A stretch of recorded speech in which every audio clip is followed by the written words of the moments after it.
સ્વાગત છે।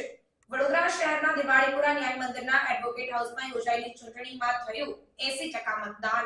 દિવાળીપુરા ન્યાય મંદિરના એડવોકેટ હાઉસમાં યોજાયેલી વકીલ મંડળની ચૂંટણીમાં 80% મતદાન થયું હતું। રાત્રે 10 વાગે પ્રમુખ પદના ઉમેદવાર નલિન પટેલ હરીફ ઉમેદવાર હસમુખ ભટ્ટ કરતા 190 મત વધુ મેળવી વિજેતા થયા હતા, જ્યારે નોટામાં 30 મત અને 13 મત કેન્સલ થયા હતા। જનરલ સેક્રેટરી તરીકે રીતેશ ઠક્કર, જોઈન્ટ સેક્રેટરી તરીકે મયંક પંડ્યા અને ટ્રેઝરર તરીકે નિમિષા ધોત્રેને ચૂંટાયેલા જાહેર કરાયા હતા।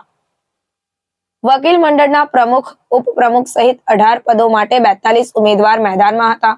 શુક્રવારે યોજાયેલી ચૂંટણીમાં 2432 સભ્યોએ મતદાન કરતા કુલ 78% ઉપરાંત મતદાન થયું હતું। કોર્ટ કમ્પાઉન્ડમાં આવેલા એડવોકેટ હાઉસમાં સવારે 10 વાગે મતદાન શરૂ થયું હતું, જે બાદ બપોરે 1 વાગ્યા સુધીમાં 400 મત પડ્યા હતા। બપોર બાદ મતદાનમાં ઝડપ આવી હતી અને 5 વાગ્યા સુધીમાં 2432 મત પડ્યા હતા।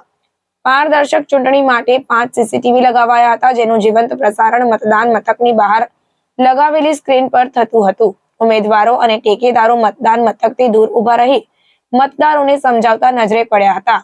ચૂંટણીમાં પાણીપુરી, ભજીયા, ચા પાણી, આઈસ્ક્રીમની વ્યવસ્થા કરાઈ હતી। પ્રમુખ પદના ઉમેદવાર હસમુખ ભટ્ટને 1100 મત અને નલિન પટેલને 1290 મત મળ્યા હતા, જ્યારે જનરલ સેક્રેટરીના પદે રીતેશ ઠક્કરને 1703 મત, શીતલ ઉપાધ્યાયને 618, જોઈન્ટ સેક્રેટરીના પદ માટે મયંક પંડ્યાને 1509, અનિલ રાણાને 573, ટ્રેઝરરના પદ માટે નિમિષા ધોત્રેને 1362 અને અનિલ પ્રુંથીને 974 મત મળ્યા હતા। બસ વડોદરા વકીલ મંડળના વકીલશ્રીઓએ જે મત આપ્યા છે અને નલિન પટેલ 190 મતથી જીત્યા છે, એમને અભિનંદન।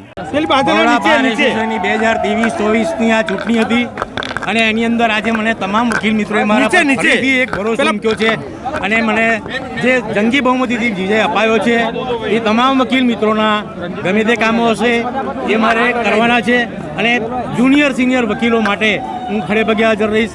જુનિયર વકીલોના પાયાના પ્રશ્નો હશે, એમના ફ્યુચર માટે પણ કામ કરવાનું છે અને એવા તો ઘણા બધા કામો છે કે જે હું અત્યારે તમને કહીશ તો કલાક નીકળી જશે, પણ તે તમામ કામો મારે મારા કાર્યકાળ દરમિયાન કરવાના છે।